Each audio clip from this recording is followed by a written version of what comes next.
Hello बच्चों, कैसे हैं आप सब। आशा है आप सब अच्छे होंगे। तो आज हम करेंगे कार्यपत्रक 95। ट्रैफिक यातायात जाम अब बड़े शहरों की बड़ी समस्या बन चुका है। सड़कों पर बढ़ती गाड़ियों की लंबी कतार लोगों की सेहत पर खतरनाक तरीके से प्रभाव डाल रही है। बच्चों, आपने ये सीन देखा होगा दिल्ली की सड़कों पर। तो ये जो है जाम की समस्या, ये आम समस्या हो गई है। आप भी जब स्कूल से घर जाते हैं रास्ते में देखते होंगे काफ़ी बार जाम लगा होता है, गाड़ियों की लंबी कतार लगी रहती है। इससे बच्चे, युवा, बूढ़े वायु और ध्वनि प्रदूषण का शिकार हो रहे हैं। जाम में लगातार एक ही स्थिति में बैठे रहने से 20 से 40 वर्ष के युवाओं में अलग प्रकार की परेशानियां, कमर दर्द, एड़ियों और पैरों में दर्द, चिड़चिड़ापन, स्ट्रेस बढ़ रही है। शोर और ट्रैफिक के बीच सफ़र करने से लोगों के मानसिक स्वास्थ्य पर असर पड़ रहा है। छात्रों को भी स्कूल जाते समय इस दुष्प्रभाव का सामना करना पड़ता है। इसके कारण चिड़चिड़ापन आम हो गया है, जिसका असर काम पर होता है। जाम के वक्त कई बार स्ट्रेस बढ़ता चला जाता है, जिससे नींद न आना, डिप्रेशन की समस्या उत्पन्न होती है, जो बीपी और शुगर की बीमारी को न्योता देती है। तो आपने देखा कि ट्रैफिक जाम के कितने सारे नुकसान हैं। तो ट्रैफिक जाम ना हो, ऐसा हम क्या करें, आपको सुझाव देना है। जैसे ये देखिए, ट्रैफिक जाम के कारण अपनी परेशानियों की सूची बनाएं। आपको क्या क्या परेशानी होती है। आप भी जो है अपने घर से स्कूल आते हैं, जब ट्रैफिक जाम मिलता है तो आप पर क्या असर होता है वो आपको बताना है। आपने देखा होगा कमर दर्द हो जाता है, स्ट्रेस आ जाता है कि आपको स्कूल पे टाइम पे जाना है, 7:30 का स्कूल है, जाम मिल गया, 8 बज गए, तो आपके माइंड में क्या स्ट्रेस होगा कि स्कूल में जाएंगे, टीचर्स पनिशमेंट देंगे या कुछ भी होगा। तो इससे हमारी स्ट्रेस, एंजाइटी बढ़ती है, जो कि स्ट्रेस हमारे शरीर के लिए ख़तरनाक है। तो ये आप परेशानी जो है आपके सामने आती होगी। चिड़चिड़ापन, एड़ियों और पैरों में दर्द, एक ही पोस्चर में बैठे रहने से, गाड़ी में आप जैसे सीट पर बैठे हो, जाम लग गया तो आपको उसी पोजीशन में बैठना पड़ता है, जिससे आपके पैरों में दर्द भी हो जाता है और आप चिड़चिड़े भी हो जाते हैं। ओके। दिल्ली सरकार ने ट्रैफिक जाम की समस्या पर युद्ध, प्रदूषण के विरुद्ध रेड लाइट ऑन गाड़ी ऑफ, ये आपने सुने हैं। दिल्ली सरकार ने ये अभियान चलाए हैं, जैसे कई अभियान चलाए। आप अपनी तरफ से भी कुछ इसी तरह से अभियान चलाने के लिए सरकार को सुझाव दीजिए। आप भी अगर कैसे हम जो है ट्रैफिक जाम की समस्या को रोक सकते हैं, आपको सुझाव देने।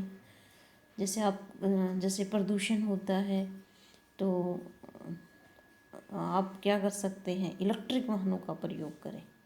जब सब लोग इलेक्ट्रिक वाहनों का प्रयोग करेंगे तो उससे प्रदूषण भी कम होगा, और इलेक्ट्रिक वाहन जो है वो प्रदूषण कम के साथ साथ जाम लगने की स्थिति भी कम हो जाएगी।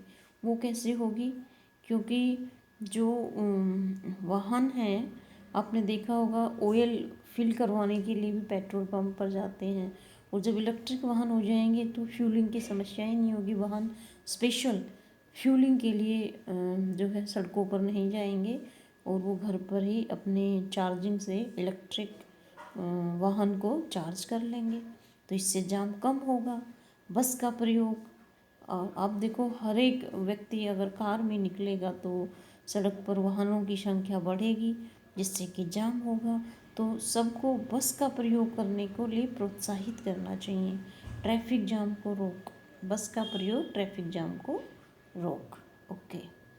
अब जो है आगे देखिए, ट्रैफिक जाम तथा उसके दुष्प्रभाव से बचने के कुछ तरीके नीचे दिए जा रहे हैं, उसमें आप भी अपने सुझाव को जोड़िए। आप देखो ट्रैफिक जाम को कैसे कम कर सकते हैं। कार पूलिंग से शरीर को आराम दिया जा सकता है। कार पूलिंग का मतलब, अगर आप एक ही स्थान पर जा रहे हैं और आपके 3-4 लोग आपके घर के आसपास ही हैं, तो आप एक कार में जा सकते हैं, और अपना दिन, एक मंडे को कोई ले गया जिसके पास गाड़ी है, ट्यूसडे को दूसरा ले गया, और उस गाड़ी में 5 लोग सवार होके जाए, ना कि एक। अगर एक एक करके 5 गाड़ियाँ जाएंगी ज़्यादा, और यदि एक आदमी 5 लोगों को बैठा कर लेकर जाएगा तो एक ही गाड़ी में काम चल जाएगा। तो जिससे इसको हम कारपूलिंग बोलते हैं। तो कारपूलिंग से क्या होगा, एक ही आदमी ड्राइव करेगा, जाम भी कम होगा, जाम लगेगा ही नहीं जब सब कारपूलिंग का यूज़ करेंगे। तो कारपूलिंग से शरीर को आराम दिया जा सकता है। नियमित रूप से एक्सरसाइज, स्ट्रेचिंग और रनिंग, इससे हमारी बॉडी जो है फ्लेक्सिबल बनती है, जिससे दर्द नहीं होता है। पब्लिक ट्रांसपोर्ट का उपयोग ज़्यादा सही है, क्योंकि पब्लिक ट्रांसपोर्ट में 100 लोग भी 100 नहीं तो 20-25 लोग एक ही बस में सवार होकर जा सकते हैं। वरना वो अलग अलग जाएं तो 20 वाहन सड़क पर आएंगे, और वैसे अगर वो पब्लिक ट्रांसपोर्ट का प्रयोग कर रहे हैं तो एक ही बस में काम हो जाता है। तो पब्लिक ट्रांसपोर्ट का उपयोग ज़्यादा सही है। ड्राइविंग के दौरान बीच बीच में बॉडी को स्ट्रेच जरूर करें। कमर और गर्दन को सही पोस्चर रखने पर परेशानी कम होगी। ओके, तो मैं सुझाव देना चाहूँगी, कम दूरी के लिए गाड़ी का प्रयोग ना करके साइकिल या पैदल यात्रा करें। इससे देखो जाम की स्थिति भी, जाम कम लगेगा क्योंकि गाड़ी लेकर नहीं जाएंगे, साइकिल से या पैदल जाएंगे। दूसरा, इससे पोल्यूशन भी कम होगा, प्रदूषण भी कम होगा, क्योंकि साइकिल और पैदल चलने में कोई प्रदूषण नहीं होता है। तो हम इस सुझाव को भी अपने जीवन में हमें अपनाना चाहिए। ओके स्टूडेंट, तो ये थी आज की वर्कशीट, आपको समझ में आ गई होगी।